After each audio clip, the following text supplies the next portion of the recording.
Asato ma sadgamaya tamaso ma jyotirgamaya mrityurma amritam gamaya. Om Shanti Shanti Shanti. Om, lead us from the unreal to the real, lead us from darkness unto light, lead us from death to immortality. Om, peace, peace, peace. Good morning, everybody. And here we are back. Yesterday I said that Advaita Vedanta is based on the Upanishads. The source texts, the root texts of the Advaita Vedanta are the Upanishads. And yesterday I used a text, the Ashtavakra, which is a very radical non-dualist text. But today I thought we should get a taste of the Upanishads themselves, go back to the root text and see what they sound like and how they approach the whole question of self-knowledge. Advaita Vedanta says that if we would know ourselves as we truly are, all our problems would be solved. The whole goal is to go beyond sorrow and attain deep, lasting, true fulfillment. And the promise is that if we would know ourselves as we truly are now, right now, and forever, then we would attain that goal of going beyond sorrow and attaining fulfillment. So in all the Upanishads and all the Advaita texts, the question is the same. What am I? And by knowing ourselves, we find that we are the absolute existence, consciousness, bliss. And by knowing ourselves as that, the goal is attained. So today, I will take up a portion from one of the Upanishads, the Taitriya Upanishad, the well-known section on the inquiry through the method of the 5 sheaths or the 5 layers of the human personality. So that's what we are going to do this morning. I'll speak for a while. And remember the 3 steps of the Advaitic inquiry: listening, reasoning, and meditation. Yesterday I said the first one is, what did he say? Yes, he said this. Then first stage is complete. The second stage is, do I understand it? This is what was taught. Do I get it? And the third stage is complete when I say, I know what the teacher said, I get what the teacher said, and now it's real for me. It's a fact. Then you can call yourself enlightened. Don't call yourself enlightened, but if it is true that I know myself as existence, consciousness, bliss, then that is the goal. That is the purpose of Advaita Vedanta. So without further ado, let's go into the Taitriya Upanishad, a very ancient, very, very ancient text. A beautiful section. It's the second chapter. It comes in the second chapter of the Taitriya Upanishad. It's called Brahmananda Valli, the section or the chapter on the bliss of Brahman. It already sounds nice, the bliss of Brahman. The first sentence of the chapter, I will recite the Sanskrit so that we also get a feel of what it sounds like, the original Upanishadic Sanskrit. The first sentence, to my mind, it encapsulates the entirety of Vedanta. Whatever Vedanta wants to say is in that first short sentence. What is that sentence? Brahma Vedapnoti Param. The knower of Brahman attains the highest, or attains the supreme. The knower of Brahman, Brahmavit, apnoti, attains, or realizes, Param, the transcendent, the supreme, the absolute. So, in this sentence, we know what the goal is, Brahman. We know what the method is, by knowing Brahman. And we know what the result is, attaining the supreme. But all of this is rather abstract and difficult. If we look at this sentence, the knower of Brahman attains the supreme, the highest, 3 questions come to us, or at least should come to us. 3 questions. What is this Brahman? The knower of Brahman attains the highest. What is Brahman? And how do you know Brahman? What do you mean by knowing Brahman? And the third question is, what is the highest? And before we undertake any endeavor, you'd like to know what the prize is, what you get out of it all. So these three questions: what is Brahman? How do you know Brahman? And what do you mean by attaining the highest? And the next few lines in this section in the Upanishad, they give the answers to these three questions. Tadeshabhyukta satyam jnanam anantam brahma. Thus it is said. Brahman, first question, what is Brahman? Brahman is infinite existence consciousness. Literally, reality or truth, satyam. Jnanam means knowledge, and anantam means limitless. So existence, consciousness, limitlessness is Brahman. Whatever that means. But don't worry, it will all become very clear very soon. How do you know Brahman? Yo veda nihitam guhayam parame vyoman. You have to know Brahman in the sacred space of the heart. So it takes some explanation. What is the sacred space of the heart? All it means is you have to know Brahman here. That means as I am Brahman. Not as that is Brahman or all of this is Brahman, but as I am Brahman. The method is to know oneself. And if you know yourself, you know that what you will find is Brahman, the ultimate reality of the universe. Then what is the result? Apnoti param, the attainment of the highest. What is this attainment of the highest? So ashnute sarvan kaman brahmana vipaschiteti. The one who attains the highest, the one who realizes oneself as Brahman, attains the fulfillment of all desires. Sarvan kaman saha. By knowing Brahman, one attains the fulfillment of all desires. Of course, one must understand what all of that means. Attainment of all desires, I can already see some hopeful smiles. Not what one would think. It's not that all your Christmas list will be fulfilled. Do I get the latest iPhone and that vacation in the Bahamas and whatnot? All of that, and do I get it all together? No. That is not what it means. It means something better than that. It means whatever we were trying to achieve by fulfilling all these desires for possessions, desires for relationships, desire for health, or desire for prosperity, or learning, or fame, all of these desires, what are they for? The simple answer is for fulfillment, for happiness. And unfortunately, they don't work. They might seem to work for a while, but ultimately they do not give what seems to be promised. And the proof is very simple. Here we are. Some of us, yesterday Ram was saying, from 2 weeks to 90 years. That's the age range of people here. So the oldest participant is over 90, and the youngest is 2 weeks old. Whether 2 weeks old or 90 years old, if we ask ourselves, am I happy after all I have done in 2 weeks or in 90 years? At this point, after all of that, whatever I've done in my life, am I happy? Am I fulfilled? We'll honestly have to say, most of us, except a very fortunate few, we would have to say that, no, I need something more to make myself fulfilled. So the world cannot fulfill that endless pit that is our desires. So what can fulfill us? Vedanta says, the claim of Vedanta is, if you know yourself as Brahman, as that unlimited existence consciousness, you are forever fulfilled. You are now not going around in the world with a begging bowl asking for fulfillment.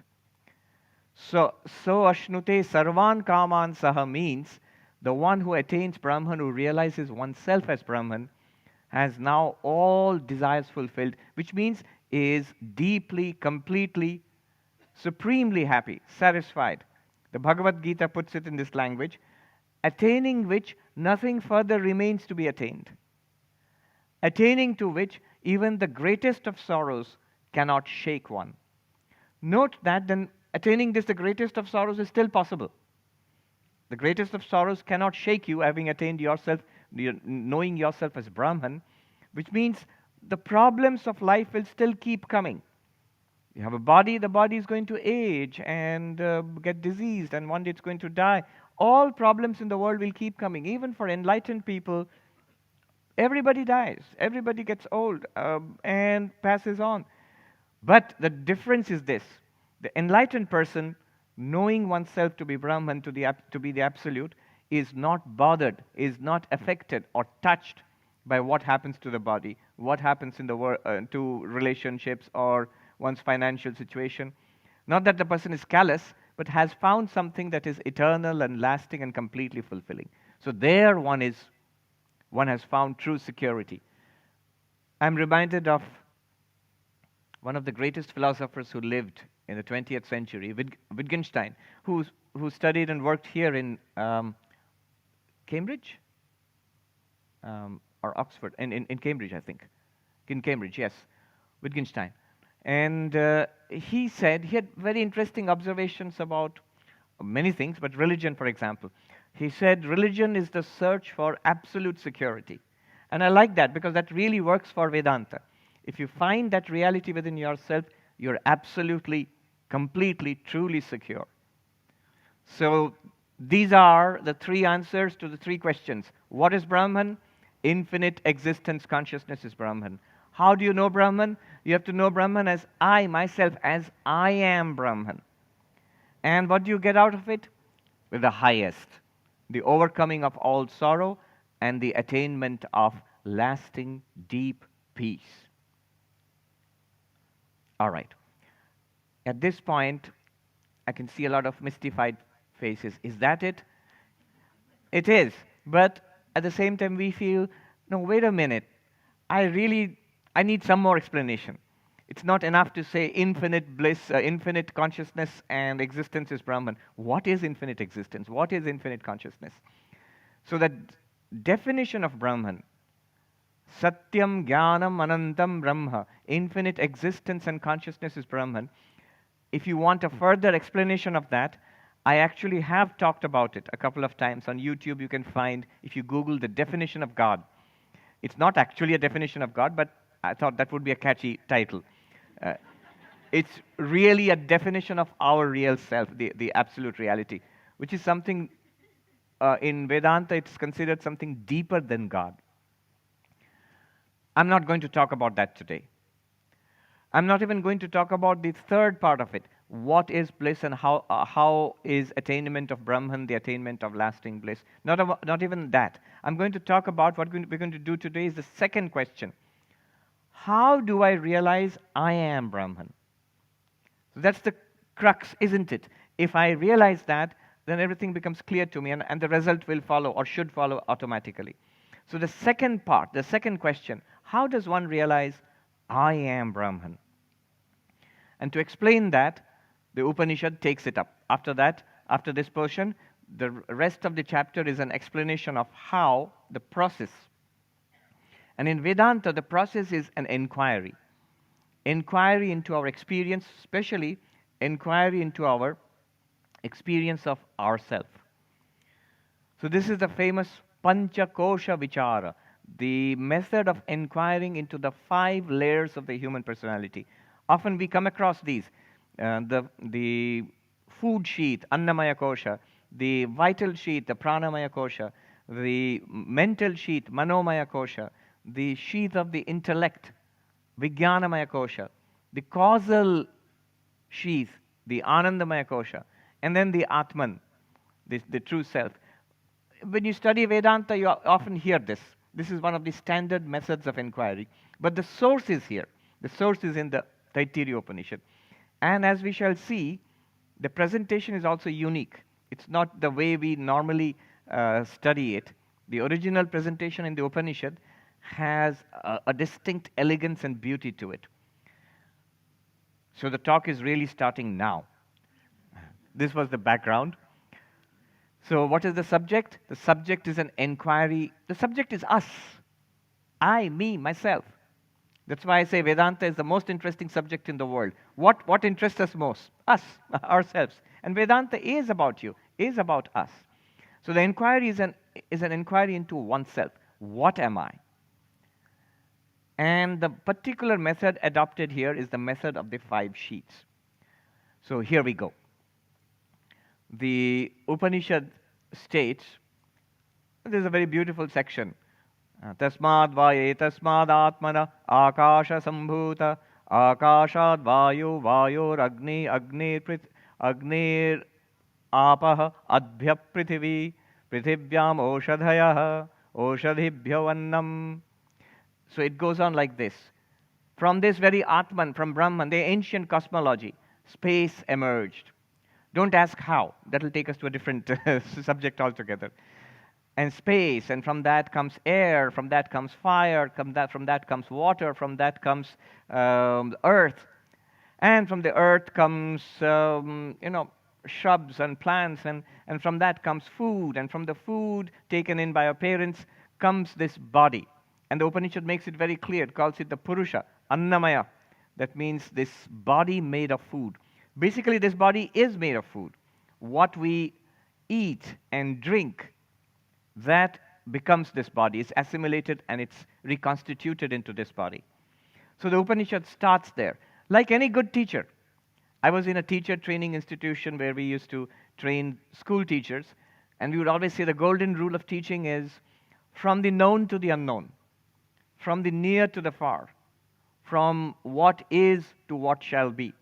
So that was the golden rule of teaching. And in a modified form, it applies to Vedanta too. It's from not near to the far, it's near to the nearest to what we truly are. So the Upanishad, like any good teacher, starts where we are.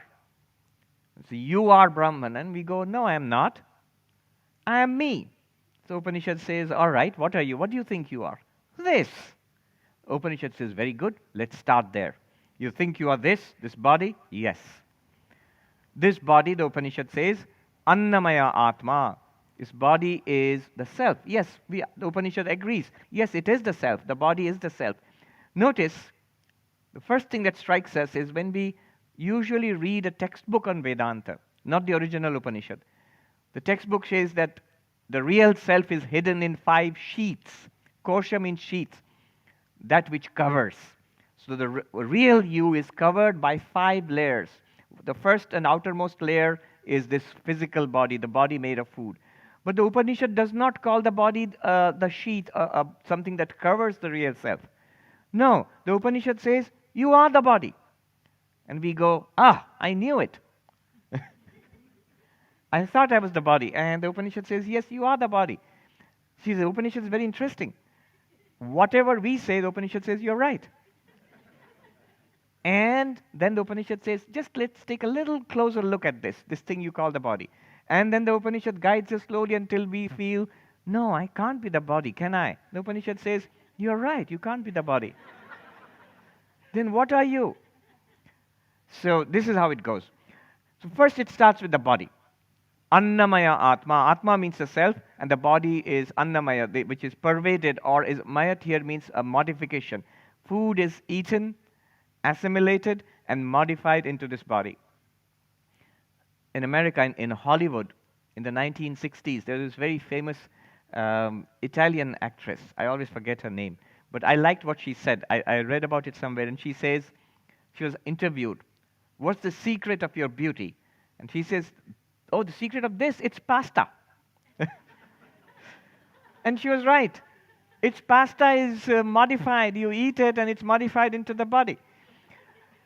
So, Annamaya Atma, what we eat and drink is modified, is reconstituted into this physical body.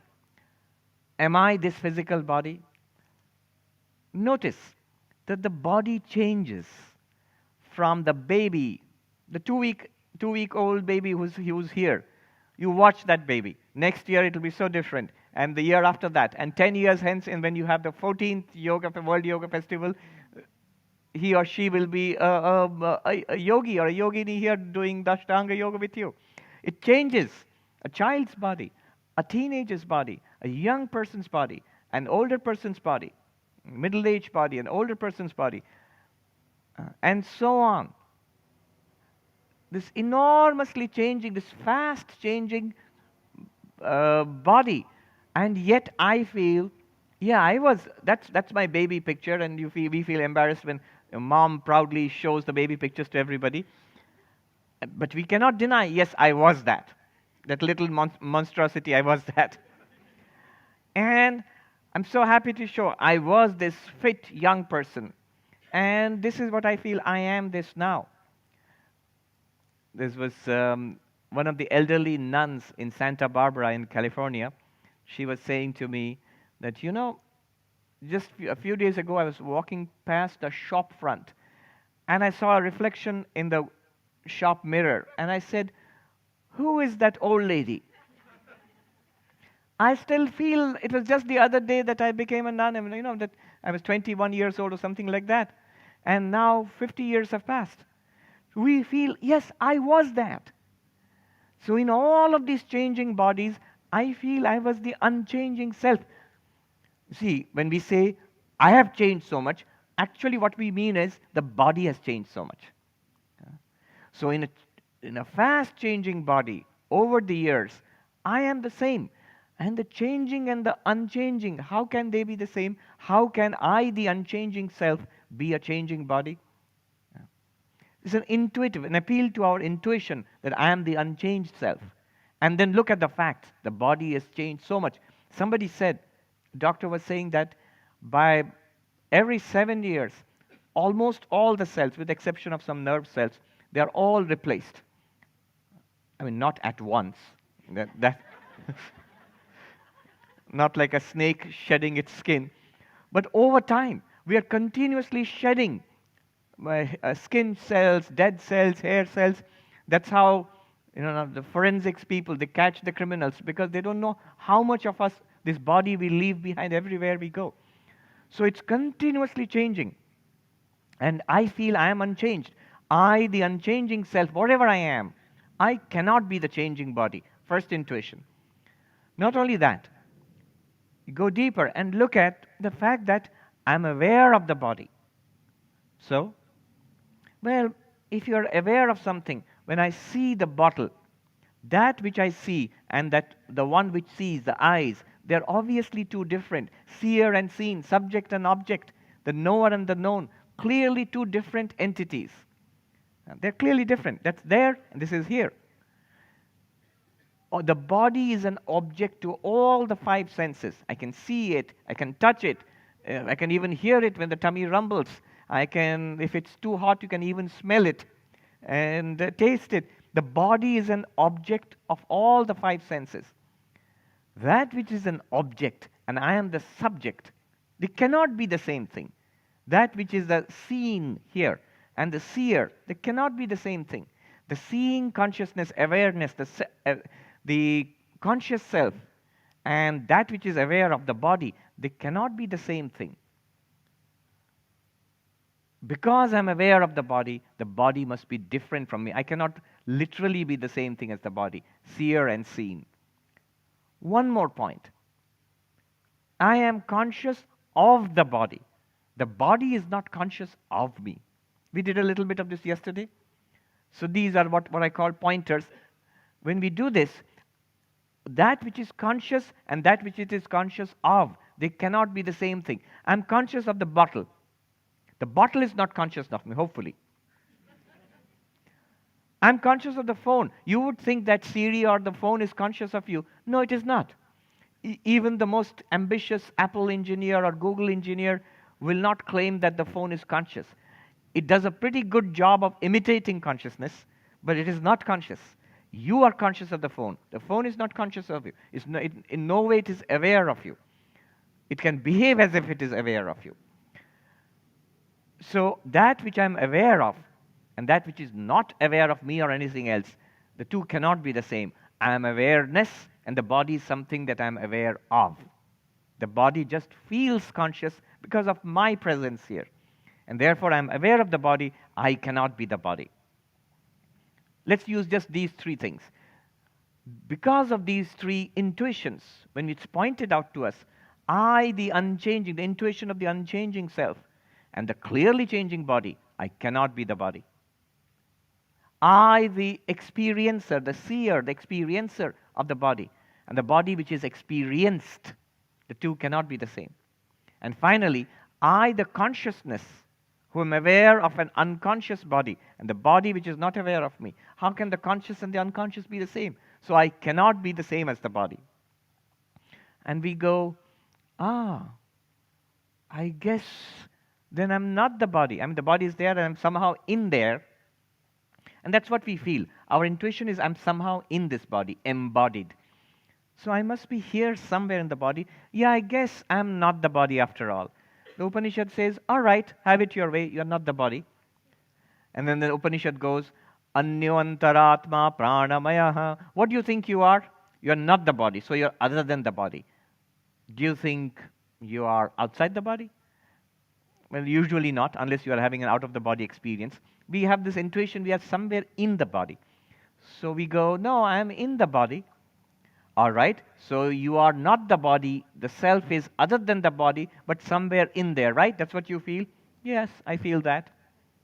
Anyantaratma, the Atma, the self is separate from the body, it's not the body, but in there somewhere, subtler, inward. All right, yeah, that's what I feel. What do you feel inside? Well, the first thing I come across is the prana, the life forces. Subtler than the body are the life forces, which drive our breathing, our blood circulation, our digestion, what is called a broad term for which is prana. So am I the life forces? I'm not the body, but I'm the living body. So I'm the life in this body. Yeah, that's what I must be. So the Upanishad says, all right, have it your way. You are the prana, you are life itself in this body. Yeah, that sounds more reasonable. Anyantaratma pranamayaha.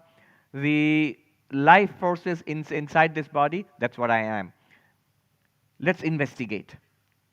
Take the most obvious sample feature of these life forces. That is the breath. That is the breath. This breath, is it changing? Well, it does. It goes in, it pervades the body, then it comes out. Prana is ever changing. When we take a look at it, it's like an ocean tide which flows in and out. Prana is responsible for hunger and thirst. Prana is responsible for health or even illness. And the health of the body is continuously changing. Sometimes I'm hungry and I eat food, I'm satiated. I'm thirsty, I drink water, I sate my thirst. And sometimes the body is energetic. Sometimes it is tired and dull. So prana is ever changing. The forces of prana in this body are ever changing. And what about you? What about I, the self? I say, yeah, I was the one who was hungry. And after some of that delicious idli and dosa, I am the one who is full. The prana changed. It got the food and it was satisfied, and I am the same person who was hungry. I am the same self who now feels full and satisfied. I am the same self which felt unhealthy. And after doing yoga, I'm the same self which now feels healthy. Hungry prana, satisfied prana, healthy prana, unhealthy prana, changing. And yet I am the one which identifies with each of them. I am unchanging. I, the unchanging, and the changing prana cannot be the same thing. How can changing and unchanging be the same thing? Again, another pointer. Are we aware of the prana? Of course we are. And the whole mindfulness industry depends on that. What do they say? Breathing in, you observe that you're breathing in. Breathing out, you observe that you're breathing out. And that's very good. Observe the in-breath and the out-breath. But what Upanishad, the Vedanta takes away from it, you are aware of the prana. You're aware of the breath. Of course I am. And it's a good thing to be aware of the breath.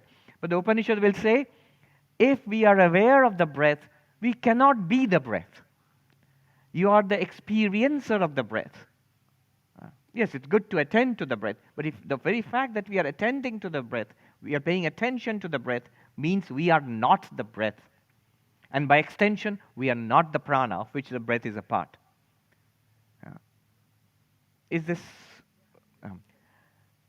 further? You know that what comes next. You are conscious. We are conscious, consciously aware of the breath. The breath is not aware of us. Breathing out. The out breath doesn't say, so long, tata. It doesn't. It's not aware of us. I am aware of it.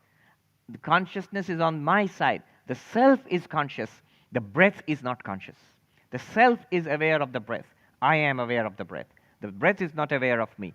That which is aware and that which is not aware cannot be the same thing, cannot be identical. So because we are the unchanging self and the prana is ever changing, I cannot be the prana. Because we are the experiencer of the prana and the prana is experienced, I cannot be the prana. Because I am aware and the prana is not aware, awareness and not awareness cannot be the same, so I cannot be the prana. Maybe I am not the prana. The Upanishad says, yes, you're right, maybe you're not the prana. What are you then? Are you inward, subtler than the prana?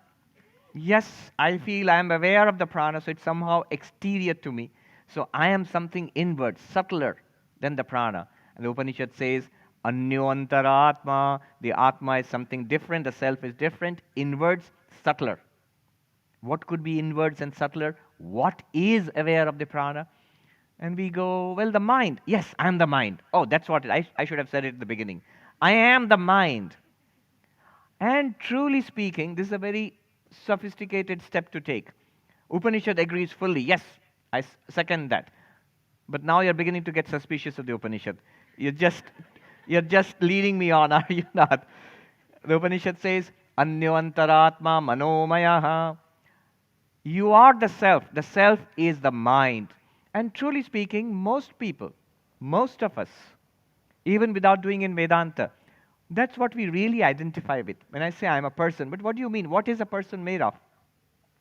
Well, a person has a narrative, thoughts, knowledge, memories, likes and dislikes, a personality. And that's basically what we mean by the mind. So yes, I am a mind. And indeed, embodied in a body, which is a living body. So the body is the annamaya, the food sheath, and the prana is the sheath of vital forces. See, this is what I forgot to mention. The moment I say I am not the body, I am the prana, the inward, the vital sheath, the body becomes a sheath. It covers the prana as it were. It's exterior to the prana and it covers the prana. Then we can call the body a sheath, a covering. The moment I say I am not the prana, I am inner to that, I am the mind. The prana, the life forces, they become like a sheath, covering, as it were, covering sort of the mind.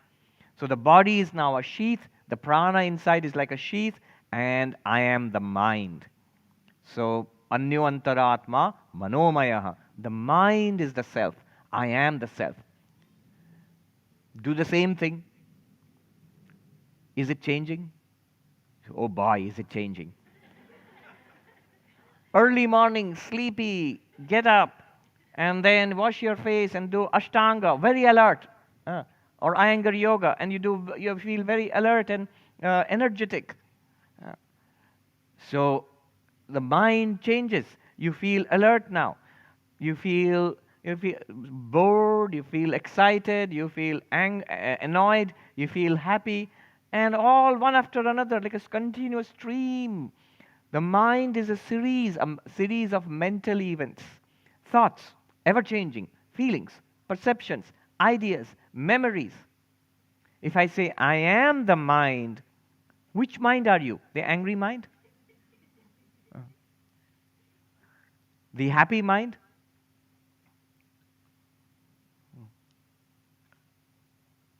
See, no, I am.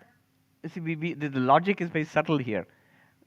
We say that, well, yeah, what's wrong with that? I am the happy mind and I am the angry mind. But no, that won't work because we have the intuition of being the same person who was angry and who is happy. I'm the same person, which means I experienced anger, now I'm experiencing happiness. If I'm experiencing anger in the mind and experiencing happiness in the mind, that which I experience is coming and going. It's not me. Because if I were irrevocably attached to anger or irrevocably attached to happiness, the moment anger goes away, I would be gone with it. But I'm not. Another thing has come along, happiness, and I'm experiencing that. So I am not attached tied to my mental states. The mental states, I say they are my mind, but I cannot be the mind because it is continuously changing. Actually, what's going on in my mind is the way I heard a teacher in the Himalayas teach this. He asked the same question. So what are you? Angry mind? Happy mind? Our first answer is, yeah, I'm both. And in Hindi he said, gadha bhi or gau bhi. You're a cow also and a donkey also. If you think about it philosophically, you cannot be two different things. One thing which completely changed and you feel you are the same person, how can you be the changing thing? So the changing mind and I, the unchanging self, I cannot be the changing mind. The second pointer, are we aware of the mind? Are you the seer of your mind? We say, yes, if I try, I can look into my mind, I can introspect, I can see my mind. See means experience my mind. If it's happiness, yes, I see that there's happiness in my mind. If it's depression, I'm clearly aware of the depression in my mind. So I am the seer of my mind, and the mind is the seen. The two cannot be the same. I cannot be the seen object, which is the mind. The mind is also an object. It's a thing. It's a thing. Yesterday, I was having dinner with an Oxford mathematician, and he said something interesting. He said, before I heard Vedanta, I used to think that I am my thoughts. But when I heard Drigdrishya Viveka, he said, I sat down and I started thinking that way. I began to notice, hey, I'm aware of my thoughts, so I can't be my thoughts. So consciousness must be different from the thoughts. That's what the conclusion he came to. It's quite obvious when you think about it. So I'm aware of the changing mind. I cannot be the changing mind. It is an object. I am the subject. Third pointer, consciousness. Consciousness. Are you conscious? You don't seem to be sure. He says, Swami, I was conscious, but now I'm barely conscious. Occupational hazard in Vedanta.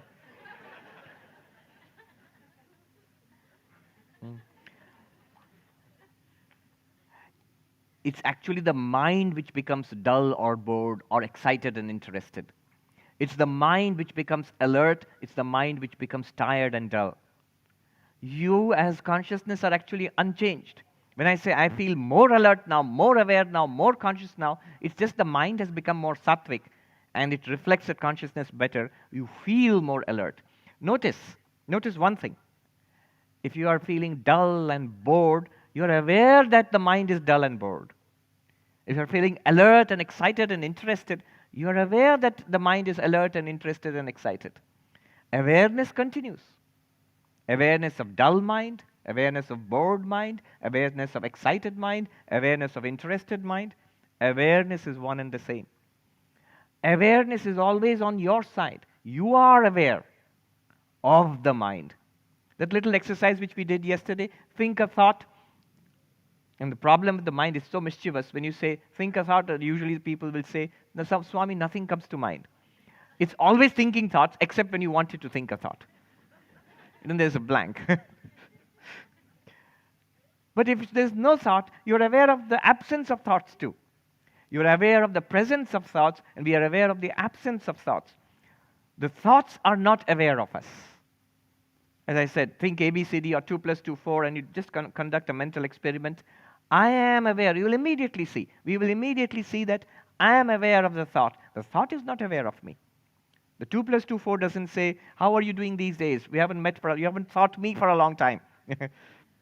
No, it never does that. We are aware of it.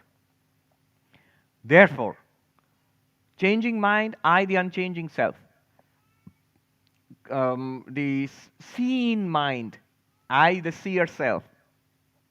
The unconscious mind, bombshell. I mean, it's a tremendous thing to say. We always think that the mind is conscious, but when you think in Vedantic terms, you see the mind is not conscious. We are aware of it. We lend our light to it. One of the Upanishads, Katha Upanishad, Mundaka Upanishad, it puts it very poetically. Tameva bhantam anubhati sarvam, tasya bhasa sarvam idam vibhati. Very beautiful. It means that shining, everything else shines. That you. You shining, everything else. Everything else means the mind shines, and the prana shines, and the body shines. And in this mind, prana, body system, the entire world is experienced. Everything shines after you shine.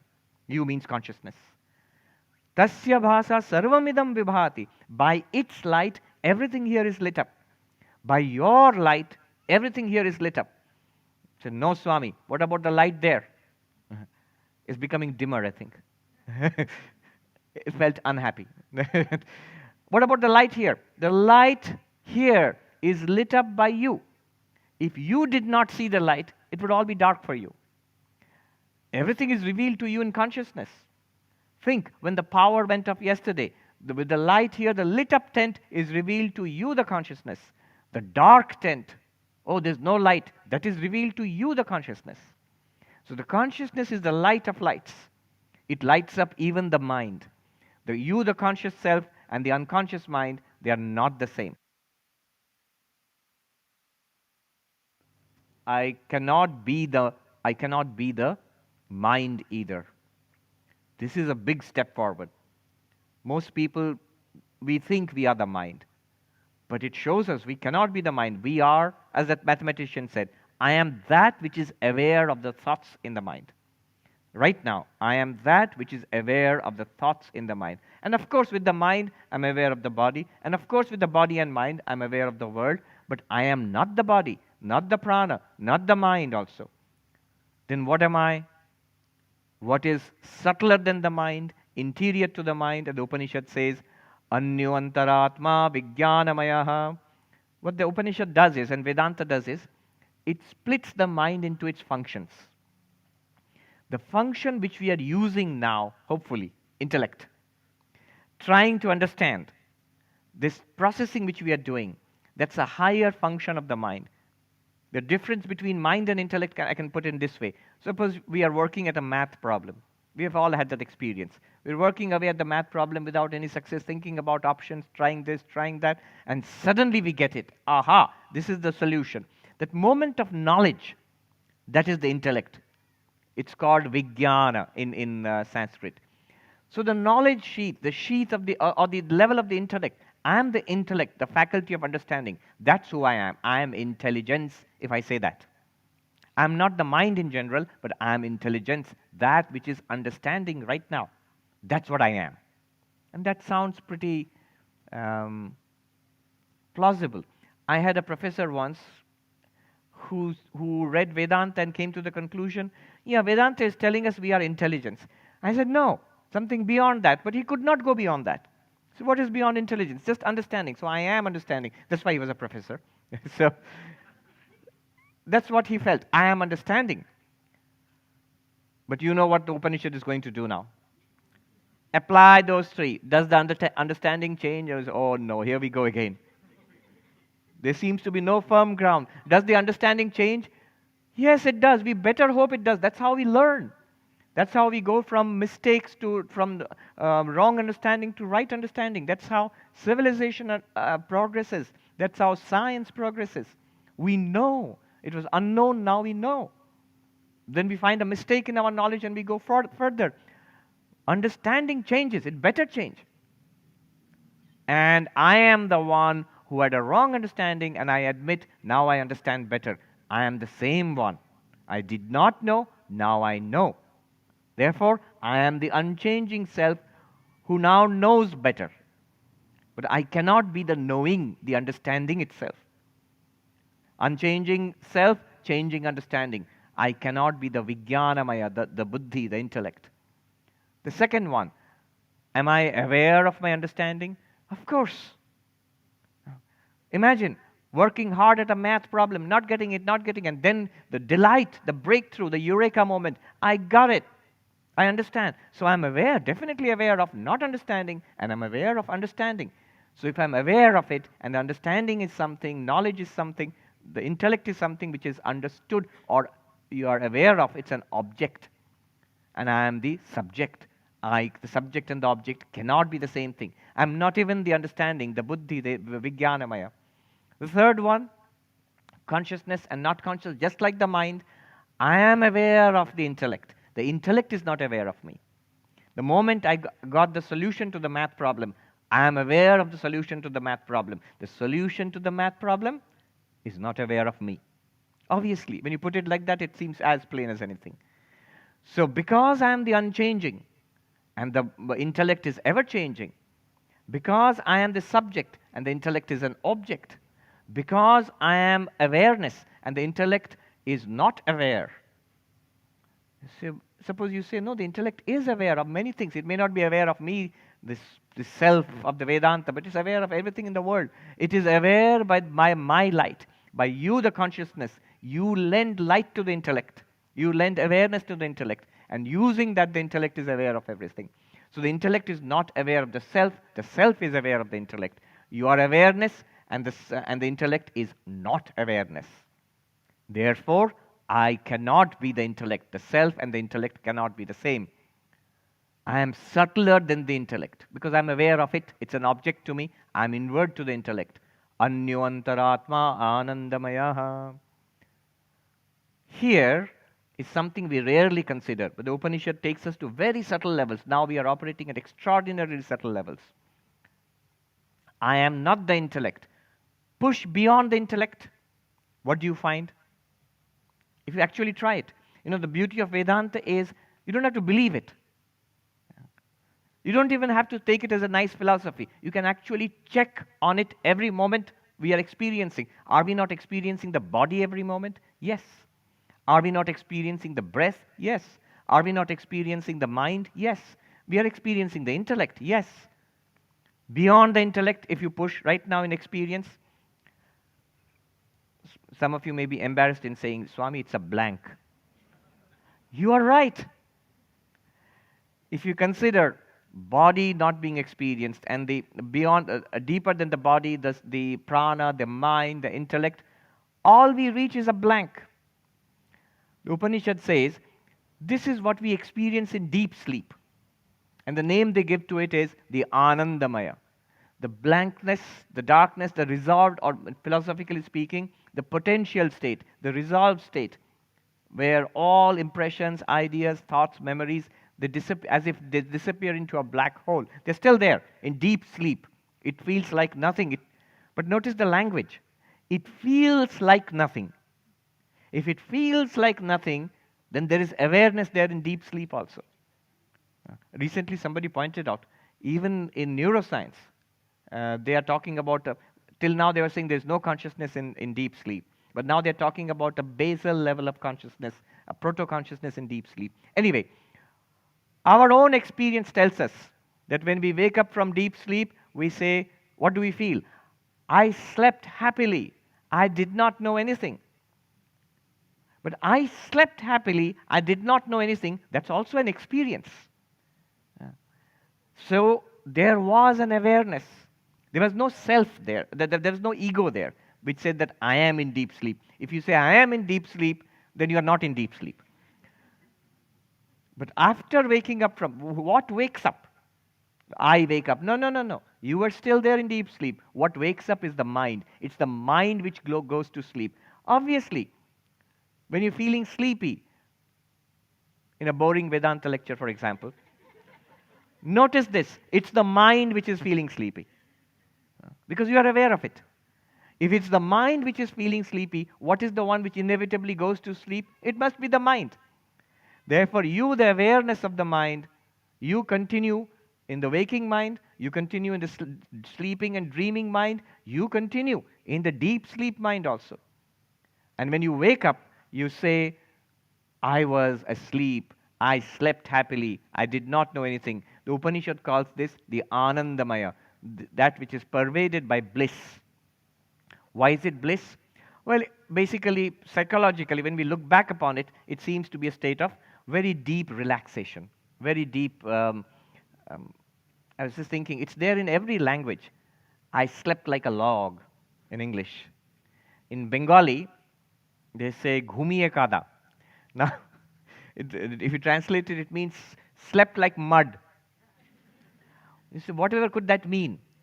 You have to imagine Bengal, which is 110 degrees now in Fahrenheit, and it's like maybe 40 degrees in Celsius, and 100% humidity, you get drenched just standing in the shade. If you walk, it's like walking through hot soup. Now you can imagine slept like mud, because if you sleep there, and when you wake up, you will feel like mud. So, but what does it mean? It is referring to the same experience of a deep sleep. That is what is called Anandamaya in the Upanishads. And that is also experienced. That also comes and goes. And in one sense, we are aware of it. It is not aware of us. The blankness is not aware of you in deep sleep. You are aware of, or you means the awareness shines upon the blankness. And that's what we recall after waking up. So I cannot be the Anandamaya, the deep sleep darkness. Then what am I? What have we got so far? I am not the body, because changing object, not aware. I am not the prana, because changing object, it's not aware. And I am unchanging subject and aware. Similarly, the mind, changing object, not aware.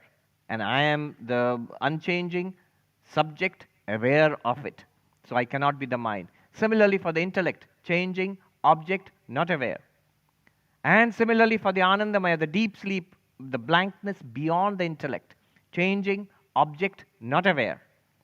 I am unchanging, the subject, aware. Then what am I? Now we are ready. I can see the eager expression in your face. Now the Upanishad is going to tell us finally, and we are going to be Brahman and going to be enlightened, and it's done. Yes. And you know what the Upanishad does? This is the beauty of the Upanishad. At this point, the Upanishad keeps quiet. We go, tell us, where is the Atman? Where is the consciousness? Where is the infinite Brahman, and so on? Quiet. We are immediately led to believe, the self is not there? Because I'm not the body, I'm not the prana, not the mind, not the intellect, not the darkness beyond the intellect, not the 5 sheaths, the Annamaya, Pranamaya, Manomaya, Vijnanamaya, Anandamaya. I am none of them. And now the Upanishad is keeping quiet. So the self, Brahman, does not exist. Is this what you want to say? Asad Brahma iti Veda ched. The next line. Suppose I say Brahman does not exist. Were you leading me on? You could have told me that earlier. I could have gone and rested. Why did you call me for this talk? And the teacher says, Asanneva sabhavati. If you think that Brahman does not exist, my dear student, then you would not exist because you are Brahman. But obviously you do exist. See what we are led into. An impossible situation. What we thought we were, the Upanishad has shown and we have agreed that we are not the body, not the prana, not the mind. Whatever we could put forward as a candidate for the self, I am this. The Upanishad says no. Says means convinces us. We are forced to say, no, I can't be that. Not the body, not the prana, not the mind, not the intellect, not even the Anandamaya. All the possible candidates for the self are eliminated. And yet I do exist. Then what am I? At this point, this is why I tell the story of the 10 people, the 10 friends. Some of you have heard the story. This is where the story becomes useful. Upanishad does not tell the story, but a later master, Vidyaranya, in his Panchadashi book, when he's explaining this, at this point, at one point he tells the story. The story is this. It's an old Indian tale. 10 friends, they went on a journey, came across a river. They crossed the river, and on the other side of the river, they thought, have we all crossed or did somebody drown? And so they said, let me count. And one of them counted. 1, 2, 3, 4, 5, 6, 7, 8, 9. Oh my God, that can't be right. 1, 2, 3, 4, 5, 6, 7, 8, 9. Oh no, our friend, the 10th person, has drowned. And the others said, no, you're wrong, let me count. And they all counted, they found 9 people. And they all sat down and started weeping and wailing until another person, the wise guy, which means something else in America, passed by and said, why are you crying, my friends? And they said, oh, sir, a tragedy has struck us. We were 10, and now we crossed the river, and our dear friend, the 10th person, drowned. And that man must have counted. He realized what happened. He said, "Do not weep, my good friends. Your friend, the 10th person, is there. He's alive. He's very much present." See, this is the point at which Vedanta comes, the teacher comes, the master comes and tells us, do not weep. You are immortal. You are not subject to death. You are not subject to unhappiness and misery. You are pure being and awareness. You are not limited to a body and mind. At this stage, it's just information. We really don't know it. And they also don't know it. But they believe this person. So there's a stage at which we think it may be possible. What the Upanishads say, what religion tells us, what spirituality tells us, it may be possible. That's the stage when that wise person told them, your friend, the 10th person, is there. They still don't know it, but they believe it. Okay, he's there. Where? Then they ask the question, where? It could very well be, sir, that you are walking by. Maybe the 10th person got swept away, and a mile downstream you found the 10th person. Maybe you're telling us that. So where is our friend, the 10th person? And this man says, I will show you. Exactly like the Upanishad. I will show you that you are Brahman. This says, the 10th person is there. I'll show you. Please count. We counted. Humor me. Count again. 1, 2, 3, 4, 5, 6, 7, 8, 9. And this man comes and takes the hand and says, thou art the 10th. 10. Thou art the 10th. Dashamas Twamasi. And this man goes, the counter goes, oh, 1, 2, 3, 4, 5, 6, 7, 8, 9, 10. Oh my God, the 10th person has been found. And the others say, let me try. And they do 1, 2, 3, 4, 5, 6, 7, 8, 9, 10. And thus they were enlightened, and the 10th person was found, and they were so happy. We may laugh at them, but we are doing exactly the same thing. Now we will try it on ourselves. What the Upanishad wants us to realize is this. Notice, why did the person not find the 10th person? We'll say, oh, he didn't count himself. But why did he not count himself? That's a more tricky question. Because he thought the 10th person would be outside. Why did he think the 10th person would be somewhere other than himself, outside? Why? Because he found the other 9 outside. Follow this carefully. Very vital to our enlightenment, this part of the story. We will apply it now. Because, why did he think that the 10th person is outside? Because he found the other 9 outside. It's a reasonable assumption. 1, 2, 3, 4, 5, 6, 7, 8, 9 are out there, and the 10th should be somewhere there. Not there. But the 10th person is not like the other 9. The 10th person is the subject. The 9 are object. So you have to turn around and count this. Now, when we are searching for the self, for Brahman, for infinite awareness, existence, consciousness, whatever you call it, our inevitable tendency is to look for it as an object. You say, no, it's not. I'm looking for myself, the subject. You're still looking for an object. Take this seriously. The only reason, the one and only reason we are not enlightened, the only reason is we're still looking at an object, howsoever subtle. We are unable to do this turn. 9, thou art the 10th. So how do we do it? What the Upanishad does is it takes us to subtler and subtler realms of the body-mind complex till it comes to the subtlest, the intellect, which we are using now. And beyond the intellect, the blankness. At that point, it's like the 9th person, that blankness beyond the intellect. From there, that turn, it can't be a physical turn, that intuitive turn, let's call it that way. That one which is aware of the body and the prana and the mind and the intellect and the blankness beyond the intellect. That one I am. What is that one? You cannot point it out as an object. You have to intuitively realize it as I am that. Actually, see it, but here all language will be within quotes. No language can refer to it. It is transcendent, but it is you. It is the real you. We will lead you up to the subtlest possible realm of experience, of object. And from the subtlest object, the last turn has to be towards the awareness, which is the subject, which is you, which is I. How will we do it? We can do a simple practice here. I'll do that for just a couple of minutes, and then we'll stop, and then we'll discuss it. If you can sit up straight, not rigid, and relaxed. Some will go, now the real thing. Not the real thing. The real thing is over. The teaching was the real thing. Now we are going to look at what we learned in the laboratory of life. Just see if we can find that. Okay. Relaxed, take a deep breath. Let it go. Closing the eyes. Now, feel the sensations of the body. Here is the body, touching the chair, the ground beneath our feet, the sensations in the stomach, the tensions and the relaxation of the shoulders, the neck. This is the food sheath, the annamaya, the body.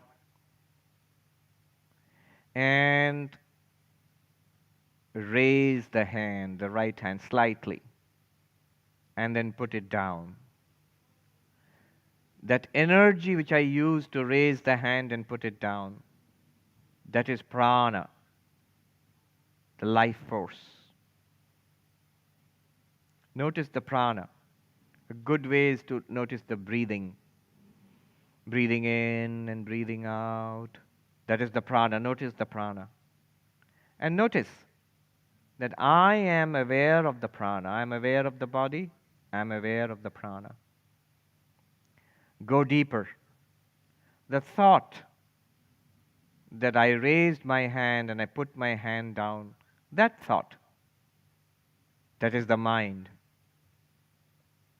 Notice, I am aware of the mind. The mind is not aware of me.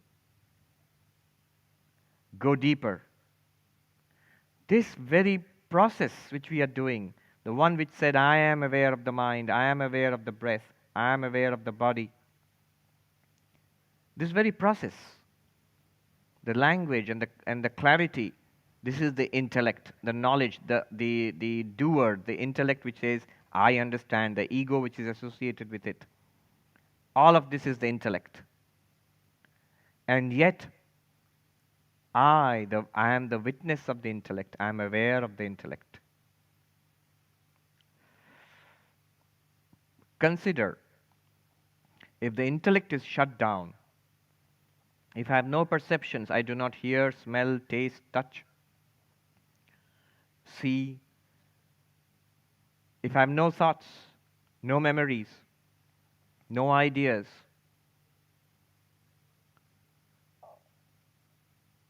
the blank, and yet I'm still there. Whatever I am aware of the blank. Now, turn inwards from the blankness and do not try to catch yourself. Do not try to catch. The inevitable attempt will be to catch the witness of the blankness.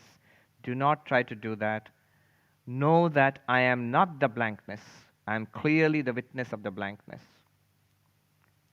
I am the witness of the blankness, the Anandamaya, the witness of the intellect, Vijnanamaya, the witness of the mind, Manomaya. I am the witness of the prana, Pranamaya. I am the witness of the body, Annamaya.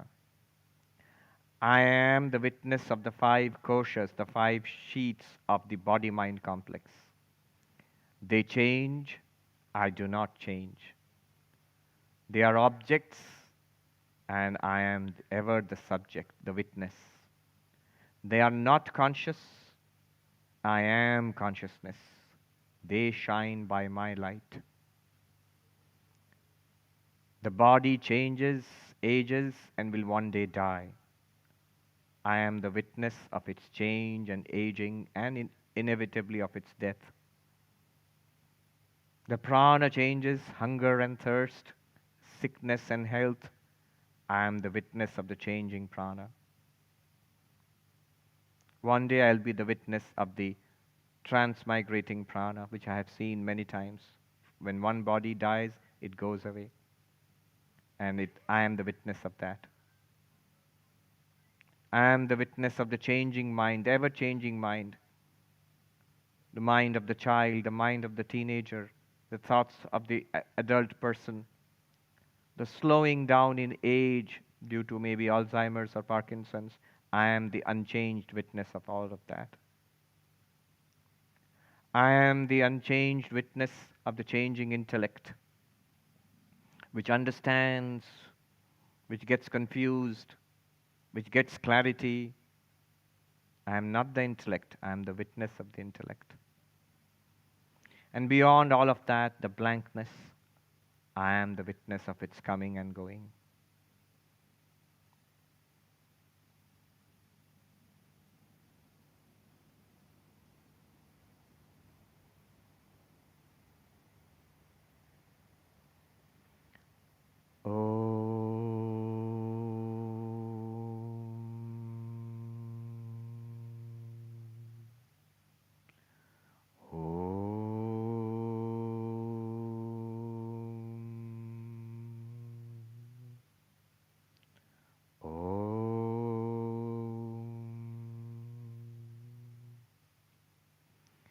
When you're comfortable, you can gently open your eyes.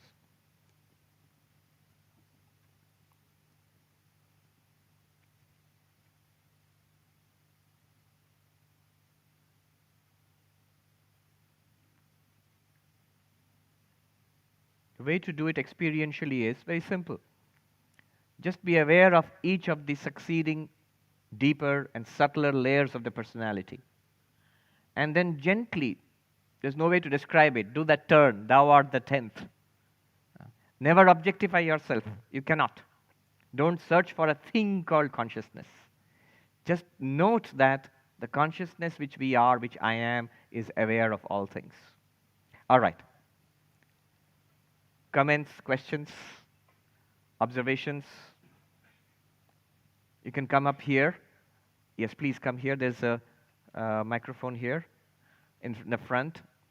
And you can come up and queue up. Tell us your name and ask the question. Is it working? My name is Carrie Ann. Yes. And what I experienced was incredible sadness of letting go, and just a blue light that's just shone.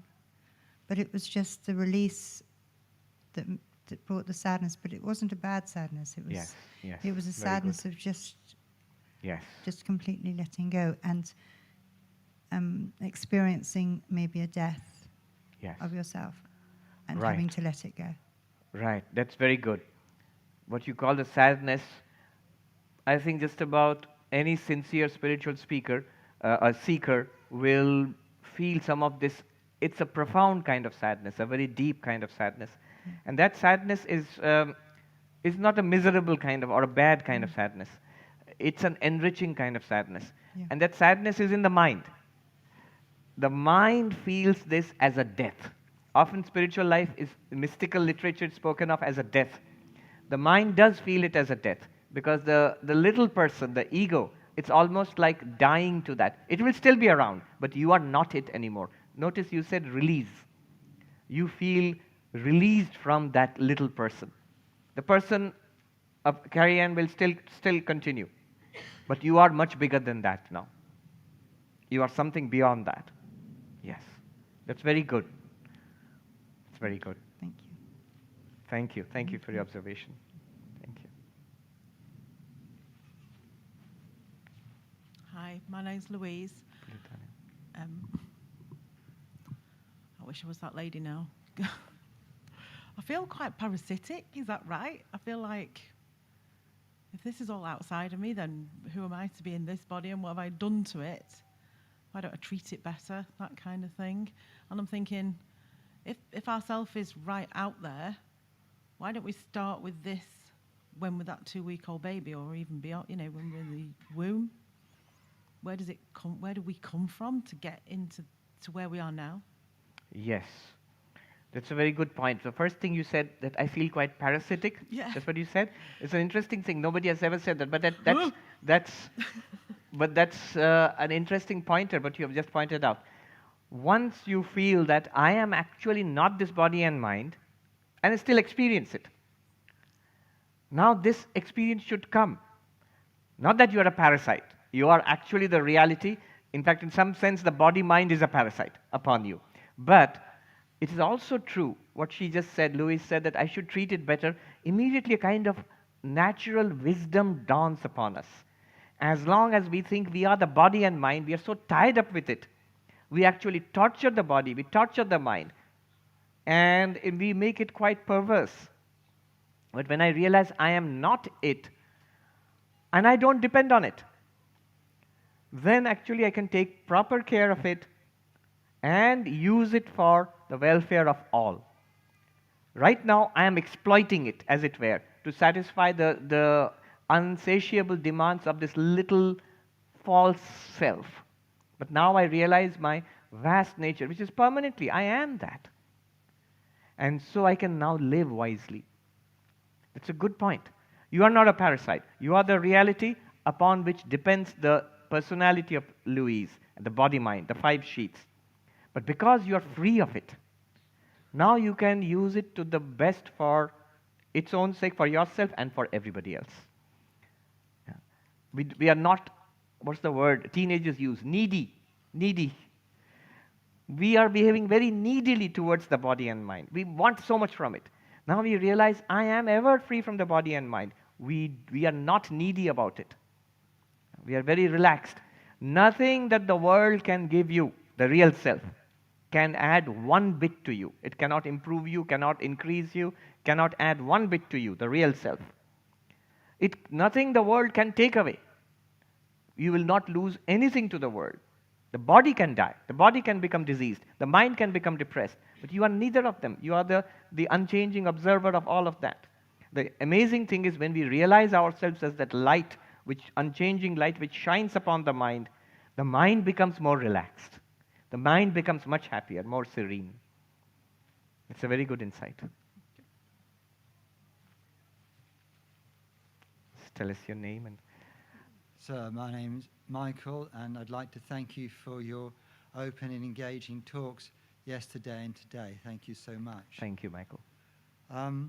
So Patanjali says that even the wise amongst us suffer. And so you've spoken today about all these different levels of our being.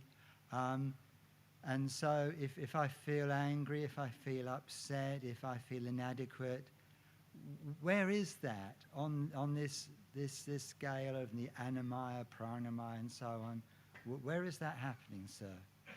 At the emotions are at the level of the mind, and confusion, delusion are at the level of the intellect. Thank you. And instead of just theoretically understanding this, which is very good, this whole annamaya, pranamaya, this whole thing is a framework. Yes. But what we are invited to do is to actually check in our experience. Here is the annamaya, here. And here is the pranamaya. Here is I can't show you the manomaya, but I can feel it. Here is the manomaya. And this process of understanding which we are doing, the intellect, subtle movement of the intellect, that is the vijnanamaya. Push further back, there is the anandamaya. And what are they all appearing to? Who are the 9 persons? Who is counting the 9? That I am. And that one is ever free of the 5. It acts through the 5. The 5 sheaths. Yes. Thank you, sir. Thank you. Yesterday somebody asked about Buddhism, the no self. Is a gentleman here? Yes. The 5 skandhas, have you noticed something? In Buddhism, the 5 pillars of the so-called self, which the Buddha demolishes, it cannot be the self. It's so similar to what we did just now. The 5 sheaths of the personality, the Upanishad talks about, what we took to be ourselves. We are not that, clearly. We are something beyond all of this. And why the Buddha remained silent about the real self is, notice the real self can only be caught, within quotes, by that intuitive turning inwards. It cannot be described by any objective language. So it really matches what, if you look at the Buddha's teachings in this slide, it makes sense. Please come. Hi, my name is Elisa. Elisa, So, thank you very much for the explanation. I have had it several times, but I think it was very simple way, or maybe this time it entered more. The thing is, I could feel the different layers, and suddenly I reached a point saying, so what, it's very clear, so if I'm not the body, I'm not the mind, I'm not the intellect, what's the point of having it? Ah. It looks like it's a kind of if I don't know if the word is a kind of puppet, or Yes. like if we were giving something that, okay, I can play with it, but in any case, what is the purpose of being here, or having a life tomorrow or in 2 days I go to work? It's like, Right. what's the purpose of that if, yeah. Good. Now we are thinking about what is the point of it then. Notice then. Suppose I say, oh, I realized I am not the car. What's the purpose of having a car? You are not the car, but the car serves your purpose. It is only when we are deeply identified with the body-mind that our purpose becomes perverted. You see, I think I'm the body. What is my purpose? To keep this healthy, to keep this living as long as possible, to keep this young. What is the clothes shop? Forever 20, Forever 21, or Forever 21. That becomes my purpose. Why? Because I am this. No, you're not. Then we begin to see, oh, I'm not this. Then this is not of overwhelming importance. No. There was this science fiction story I read a long time ago. Aliens come and they're sending a report back. It's called Report on Planet 4 or something like that. It's a very, very nice science fiction story. When you read it, you begin to realize they're talking about Earth. So they come in a flying saucer and they're describing the United States. So in the 1950s or 60s. The report is, we have found this nice planet and there are intelligent life on it, and the life, all the intelligent beings, they are made of metal and they have 4 wheels, and they have servants who live inside them, and they busily run around on beautiful roads, and the servants come and clean them and feed them and take care of them. We have become like that to the car, to the body. There's a beautiful Sanskrit saying, Kinkarasya kinkarehi kinkari krito aham. By the servant of the servants of the servants, I've been made a servant. Who is my servant? The mind. Who is the servant of the minds? The senses. And who is the servant of the senses? The body. And by this body, I have become the servant of this body. Who is the servant of the servants? So this is my pitiful state, by becoming identified with the mind and the body. I am not the mind and the body. They are my instruments. Now, what is the purpose? They are your glory. As pure consciousness, you are and you shine. But when you are associated with the mind, that shiningness now can think, can remember. It's like if you have the bare phone, it's good. But if you put apps in it, it can do many things. The apps by themselves have no power. They can't do anything without the phone. So you are the reality, and there's a whole cosmology about it. How by the power of Maya we ourselves as consciousness with Maya, we project this universe, and we give ourselves bodies and minds. So it is your joy, your project, it's your work of art. You enjoy it now that you are not trapped by Eliza body-mind. The Eliza body-mind personality will only be a source of joy to you and a blessing to others. Notice what she said, that I feel like a parasite. I feel like a parasite because I was holding so tightly to this body and mind and misusing it. And misusing it for a purpose it is not designed for. It cannot and it need not give satisfaction to me. I don't need it. As you realize, what's its purpose for? Now its purpose is to express your joy, your infinity, and also to be of service to others. Swami Ranganathananda, who was the 13th president of our order, and they're of revered memory, and I got my sannyasa from him, he used to say very beautifully, very simplest words, what is true spirituality?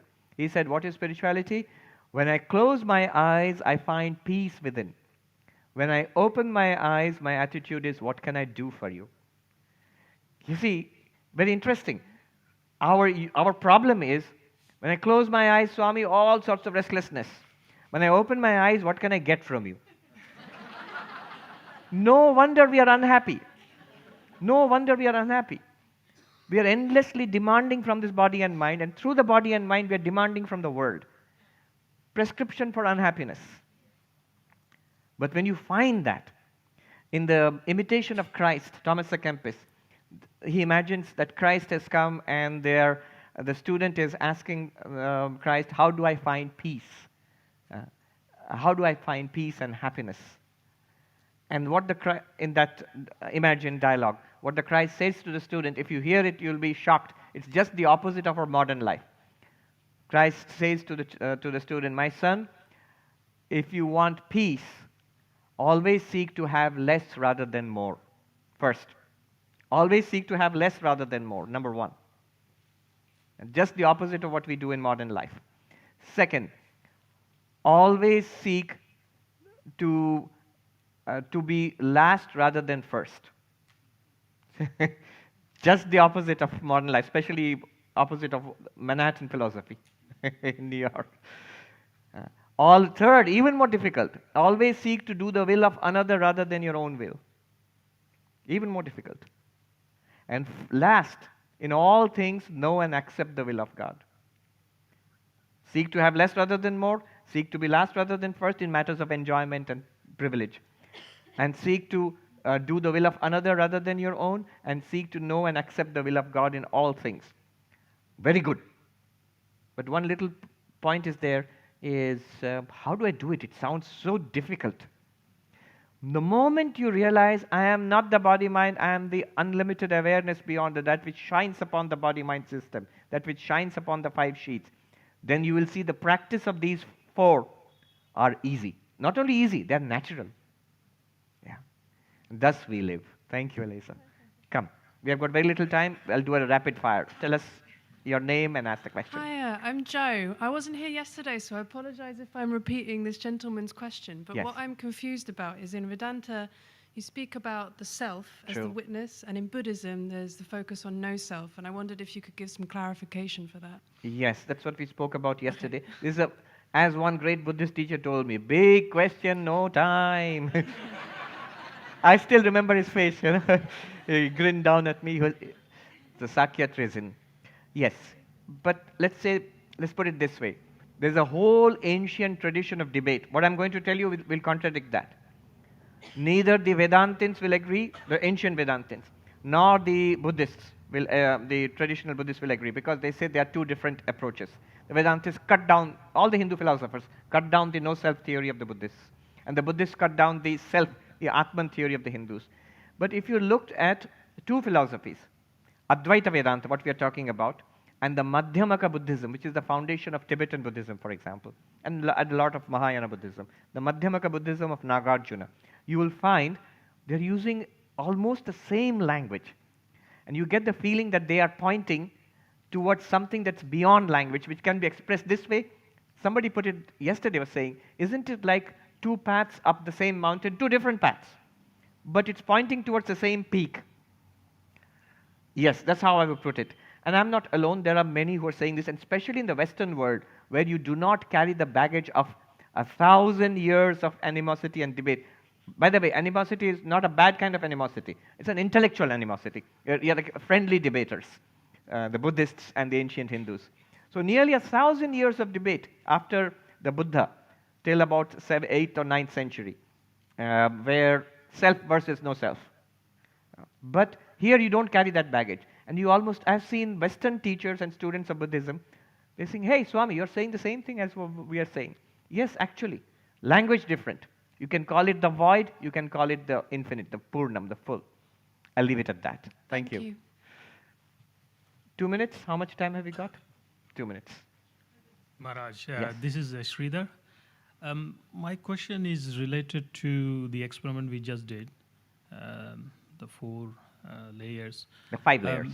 5 layers. And you also spoke about something called Chidabhasa. Yes. The reflective awareness. Reflected consciousness. Reflected consciousness. So at this very experiment we were doing, where we were focusing our awareness on this body and then moving Yes. gradually, is that focusing the reflected consciousness? Absolutely. Absolutely. Right now, we all feel aware. We all feel aware. We all feel consciousness. So is that the Atman? No. The awareness which we feel right now is called Chidabhasa, reflected awareness. It is you, the consciousness, shining on the mind, on the subtle body. The Vijnanamaya Kosha, the Manomaya Kosha, they shine with awareness. You feel aware. That is a reflected awareness. Notice that it sort of tends to shrink and expand depending upon your alertness, the condition of the mind. Yes. So that is the one which is transactional, vyavaharika. We use it for all our purposes. Is that what you're asking? So I'm still trying to understand, like. Then what is the real consciousness? Yeah. Note one thing. You can never speak about the reflected consciousness without referring back to the original consciousness. They are not two things. You can never speak about moonlight. Moonlight seems to be an independent light, but does the moon have light? No. It is the sun's light. Moonlight, you cannot think of moonlight without knowing that it's, if you know our basic geography and astronomy, it is the sun's light all the time, but reflected from the moon to the earth at night. Whatever lights up our mind right now is the light of the consciousness of Atman, which you are. Practically speaking, we use the reflected light, but the Atman is always the source. Just remember that. Yeah. The last one. Just tell us your name and ask the question. My name's Elizabeth. Last year I actually experienced I am not my body and I'm not my mind for the first time. And I know that, I have experienced it, but I'm finding difficulty with a lot of the things that I have experienced in my life, which I've then, through repetition and a lot of thinking about them, then put into my subconscious mind. Correct. How do I then Absolutely. Very good. able to then deal with resolve that. those when Yeah. I don't even know kind of sometimes Yes. how I'm acting, because it's always Correct. subconscious. Correct. Very good. This is a Big very good question, question. and it's a standard question in Advaita Vedanta. This is the question which comes up at the third stage. First stage, where you learn Vedanta. Second stage, where you reason with it and you get clarity. The third stage, this is called Nididhyasana, and the Vedantic meditation. And the purpose of that is to shine the light of this intuition which you have got. I am not the 5 sheaths. I am the consciousness beyond body and mind. If I am that, stabilize yourself in that and shine the light. That means this awareness, this intuition, from that vantage point, look upon the tendencies which come up, the ingrained patterns of thought and behavior. Then they will begin to loosen. The whole purpose of Vedantic meditation, actually, if you ask a traditional Vedanta teacher, is not enlightenment. Enlightenment comes from the teaching itself. Once you have got the insight, now the Vedantic meditation is to drive out the old patterns of conditioning. So to become enlightened while living, free while living, that freedom will come when the intuition, intuition of enlightenment that I am Brahman, I am Atman, is now expressed in day-to-day life. When you try to express that, when you try to live it, what Elizabeth is saying, the problem will be, there'll be a resistance. There'll be a resistance from the body and from the mind, from the person Elizabeth, because that one is used to lifetimes of conditioning, at least this one lifetime of conditioning. And that will push back against your new way of understanding. And if I am the bodiless awareness, then I don't have to be a servant to the body. If I am the consciousness beyond the mind, I don't have to be a servant to the mind. But the mind will demand, you've been a servant so long, the body will demand, hey, do this for me. Then to express that enlightenment, the Vedantic meditation is useful. So what do you do there? First of all, be well grounded in that intuition. It's not enough to understand it. It's one must stay with that understanding. One must let it sink in. So there are many techniques of Nididhyasana, Vedantic meditation. The more the clarity grows that I am not body and mind, the more power you will have over the body and mind. The less power body and mind will have over you. So I say it's like your uncle gives you rich uncle gives you a Ferrari, and you take it out for driving in London. Don't do that. If you don't have a driver's license, you have never driven a car, even a Volkswagen in your life. That's why people say, I understand Vedanta, but I can't apply it in day-to-day life. Don't. For God's sake, lead a life of balance, common sense, and strengthen yourself. Settle down. Be well grounded in the intuition which you have already got. Then you begin to take baby steps. Take it out for a little spin in the parking lot before you go to drive in central London. So, thank you very much. Thank you so much. Good question. Thank you.